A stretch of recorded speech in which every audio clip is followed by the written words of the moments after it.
Dear viewers, dear brothers and sisters, welcome to my channel, yours simply Leah.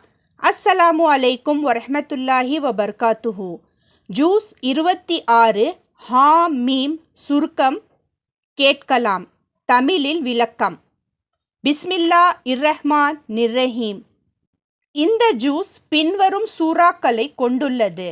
Sura Al அஹ்காஃப், Sura Muhammad, Sura Al Fahd, Sura Al ஹுஜுரத், Sura half மற்றும் சூரா அத் தாரியாத். சூராவின் 30வது ஆயத்து வரை உள்ளடங்கியது. Juice 26 தொடக்கத்தில் இந்த juice சூரா அல் அஹ்காஃப் மூலம் தொடங்குகிறது. இதில் அல்லாஹ் கூறுகிறார், இந்த குர்ஆன் அனைத்தையும் வல்ல ஞானம் மிகுந்த அல்லாஹ்விடமிருந்து அருள்பட்டது. வானங்களையும் பூமியையும் அவற்றுக்கிடையில் உள்ள அனைத்தையும் அல்லாஹ் உண்மையான நோக்கத்திற்காகவும் குறிப்பிட்ட காலத்திற்காகவும் படைத்துள்ளார். ஆனால் நம்பிக்கையற்றவர்கள் எச்சரிக்கையை புறக்கணிக்கிறார்கள்.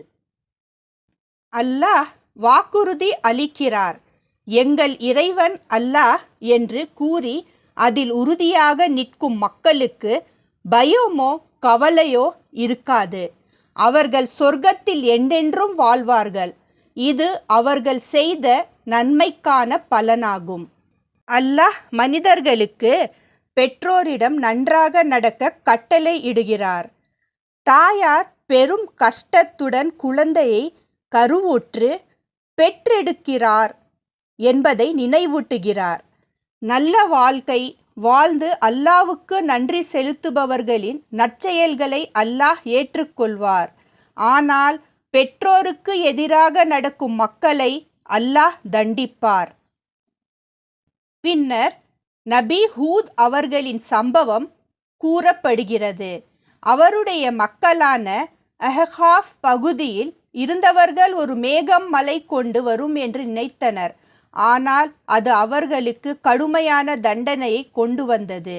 அதன் பின் சில ஜின்கள் நபி ஸல்லல்லாஹு அலைஹி வஸல்லம் அவர்கள் குர்ஆன் ஓதுவதை கேட்டு அதை தங்கள் மக்களிடம் எடுத்துச் சென்றதாக அல்லாஹ் குறிப்பிடுகிறார். இந்த சூறாவின் இறுதியில் நியாயத் தீர்ப்பு நாளில் இந்த உலக வாழ்க்கை ஒரு நாளில் சிறிய பகுதி போல தோன்றும் என்று கூறப்படுகிறது. சூரா முஹம்மத். இந்த சூறாவில் அல்லாஹ் கூறுகிறார், அல்லாஹ்வின் பாதையை மறுக்கும் மக்கள்